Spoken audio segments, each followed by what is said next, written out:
Hey guys, this is Trains in the Attic 2016. I know you've waited a while, but I finally got it done. I was going to do it 2 weeks ago, but then my phone broke, of course, so I'm recording this on my school iPad. Anyway, this year I've tried to add a little more. You might notice that the biggest addition this year is this new second level and a tunnel that goes underneath the second level. But basically, I have a level on top which is also a tunnel, and then the three main trains go underneath of it and come out the other side. And there's a single train up at the top. I also got the main village in the center as usual. And yeah, so I've got all sorts of stuff this year. Mostly same stuff. I have, I think, a few new things, but you know. So I'll start with the trains. On the inside here, we have the MTH McDonald's RailKing train set with the loco sound, and all these trains are the same as they always are. The only difference is up at the top, so this is usually here. And then outside of that is the Lionel Western Maryland Fallen Flags train set. That one has the ringing bell sound, mechanical ringing bell. And on the very outside is the K-Line Pennsylvania interurban cars, and those have no sounds. And at the very top, on the top level, is the Lionel B&O Capital Limited set, and it has the mighty sound of steam with a real working smoke unit that is synchronized to the puffing sound of the sound of steam. So the McDonald's train is headed off by this F40PH diesel engine. The Western Maryland is headed off by that NW2 right there with the ringing bell sound. And then the K-Line car is headed up by this powered car here. There's a non-powered car behind it. And then the B&O set is headed up by I'm just moving this to the side here. I know I probably shouldn't be using my feet to do that. The B&O set is headed off by this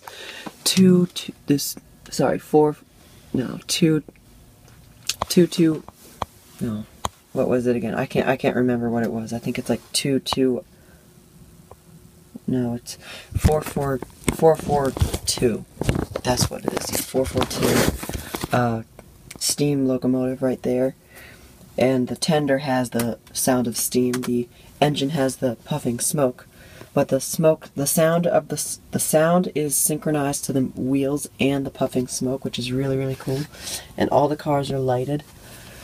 It has a working headlight and everything, and the track actually came with the set. I'm also using the transformer that came with the set right here. And then, of course, I'm using my Lionel Trainmaster transformer ZW that my grandpa gave me. This is the earlier version, I think. I'm pretty sure.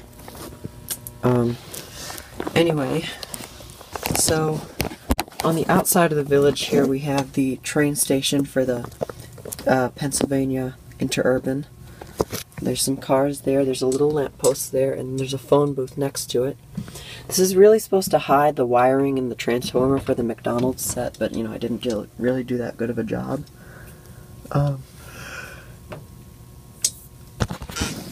And right there is a billboard for the Pennsylvania Railroad, which I thought it was appropriate to put it there since it's right outside of the Pennsylvania cars. Here's a little stack of logs with a sign right there that fell over. That is pointing to them. There, you can see. There's a deer and a bush with snow on it. A telephone pole. And then right here there's another billboard that's advertising the Chesapeake and Ohio Railway. Another deer, some cars there, and then the railroad cross is right here to get into the village. You can see there's a newer plastic Marx railroad gate that does work, and I have it on a automatic pressure sensing thing that when the train rolls over it, it makes this piece go down and makes the contact, and then the gate goes down due to an electromagnetic coil in there, and yeah, all that stuff. And then there's these Lego crossing plates here, and on the other side is a Marx, older metal Marx crossing gate, which does not work, so I just use it as a decoration. And then I've got little crossing signs, one there, one there. These are from my old train set that I used to have when I was a kid. It was, I think the company was Racing Pro, and it was called the Classic Train Set.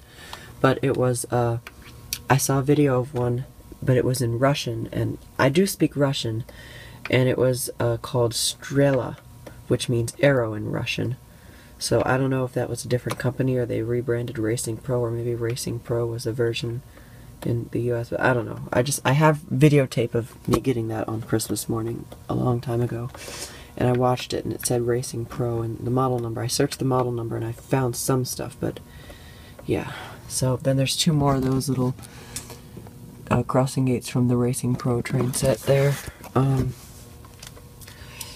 I've got a lamppost right there, and then I've also got, let's see, well, I've got some cars in the middle of the village going around the Christmas tree in the center, and the Christmas tree in the center it's surrounded by a hedge with a dusting of snow on it, and it's got lights on it. It's got some green, red, and some orange. The orange ones don't all work. Yeah. And then right here's a lady who is waving to the kids having a snowball, or building a snowman, but not having a snowball fight. That's downstairs underneath the tree. Yeah, waving to them. There's a tree and deer here, a little pine tree there, and there's a hedge here, and that separates the main village from the farm area. And in the farm area I have a wide array of animals. I've got horses, some cows, some dogs, you know, there's a little feeding trough there. There's some big Lego fences here. A nice little elegant wire fence. And there's another Lego fence with some lampposts on either post. And then there's a hedge right there. There's the barn there with a ladder and a wheelbarrow. And then there's another elegant wire fence there. And a Lego fence right there. And then there's this archway here with some snow-covered greens around it. They're fake, of course, as you can see. Yeah. The same material as the hedges are made of, except it's a little bit lighter colored, as you can see. It looks really nice. So then I've got 4 stores. It could be 5, but it's really 4. I got the firehouse right here with a really old fire car coming out of it in front of the fire truck, which appears to be coming out of the house. Ice cream shop right there, and I don't know why there's a child walking out of the ice cream shop in the middle of winter. There's a bush there and an archway here, which is a little broken. Right here's the country store. Now this is where it could be considered 5 shops, because on the other side of the country store is the garden center, but of course you can't see it because it's facing the other end. And the clock tower's on top. I've got the grocery store right there, the telephone pole behind it. So yeah. Let's see. There's a lamppost right there, an old one. Well, it's supposed to look old, it's not really that old. Let's see. I've got the Lego bridge right here. I've got like the little Bob the Builder characters right there, and some construction trucks there. I got that. There's a billboard again. Yeah. So then on the upper level, I got some more shops. I've got a library here with a bush next to it and a lamppost and an old car there. I've got a bush on this side here.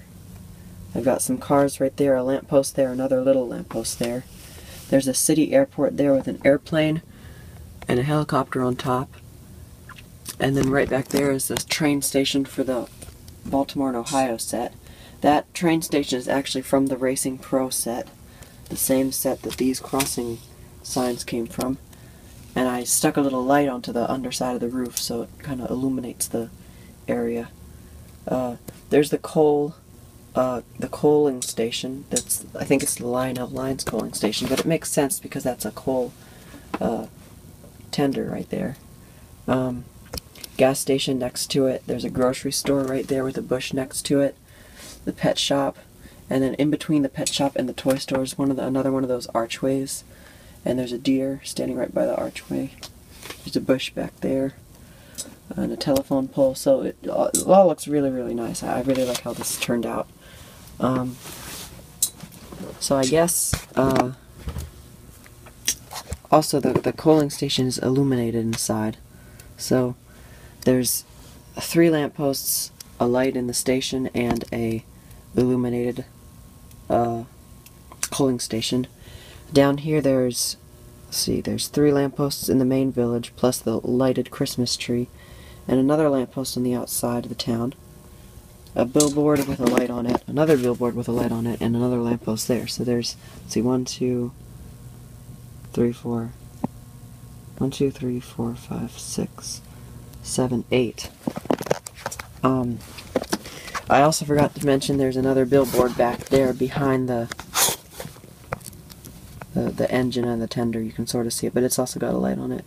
And it's advertising the New York Central Railroad on one side. I'm not sure what the other side is advertising. So, let's go ahead and start up the trains. So I'll start up the McDonald's set, and the McDonald's set is controlled by the remote control, of course. So, I have to lean up to get over to the lock-on. Plugged in. There it goes. You can hear the loco sound start up. And there it goes.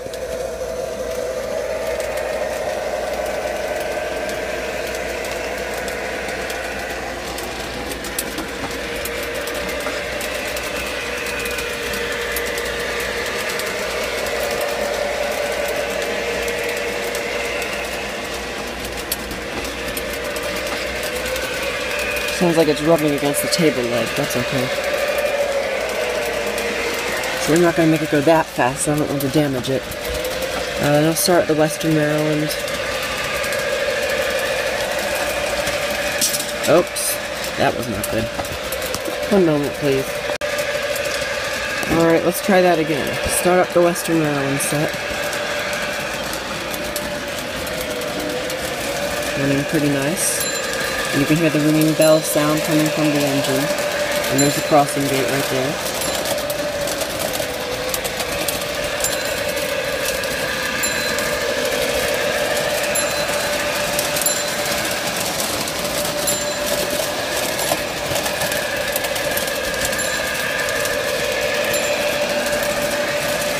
And I'll start the Pennsylvania.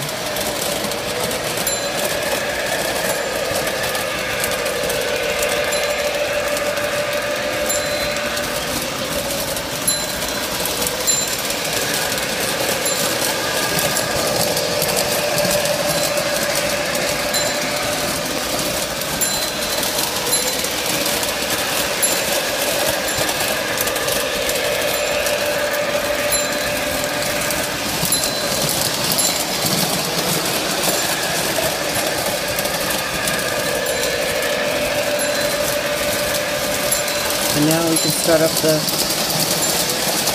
B&O Capital Limited set.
And now turn the lights out.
Alright, so thank you for watching, and that is Trains in the Attic 2016. Bye.